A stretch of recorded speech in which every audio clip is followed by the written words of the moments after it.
after Illinois' 4-1 win over Michigan State. Before the game, you liked Michigan State, but you had to be impressed during the game what you saw from Illinois. Illinois just continued to get a run and then another run here, and they added on and they played good defense. And Michigan State really was not capable of getting anything going because Illinois was catching the baseball and playing catch with it.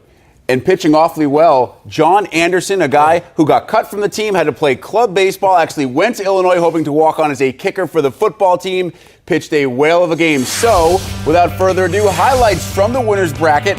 Top 2 seeds as the number 1 seed Illini taking on the second-seeded Michigan State Spartans. Bottom first, no score. Justin Parr, Cal's player to watch, facing Tony Bucciferro. Singles to right. The ball rolls under Tony Weaver. I believe that means that Weaver was over Parr.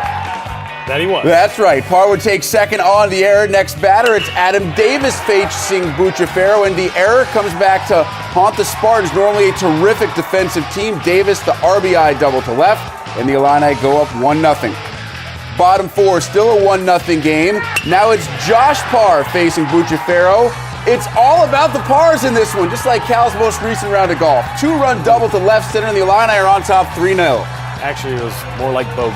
Yeah, well, I was just trying to be a nice guy. Thank you. Bottom 6, it's 3-0 Illini. Matt Dittman facing Bucciferro, and goodness, look where this thing goes. This thing goes 3/4 the way up, the girder's there, and comes all the way back almost to the infield. I mean, that thing was almost hit to Dublin, Ohio, though that hard, it could have gone to Dublin, Ireland. Top 7, Michigan State down 4-0. Here's that Illini defense.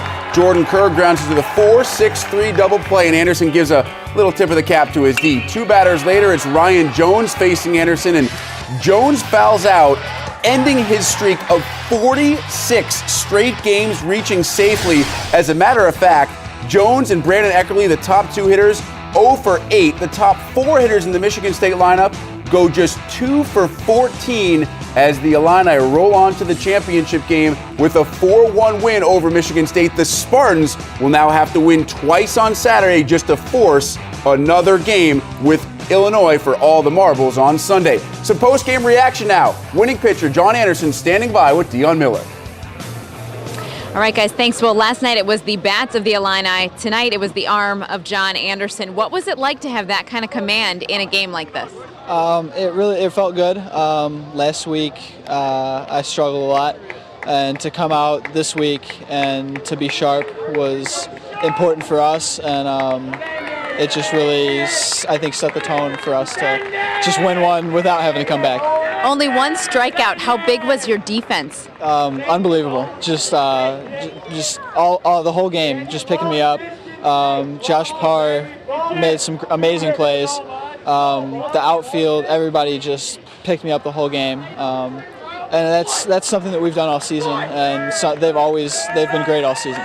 Your story to go from walk-on to starter, and now you've pitched your team into the title game at the Big Ten Tournament. What does that mean to you? Really, it's just it's just an honor to be a part of the team, to be playing with these guys. And to be, all of us working for the same goal, and to be 1 game away from it right now is just awesome. It's an awesome story, John. Congratulations on a great night. Guys.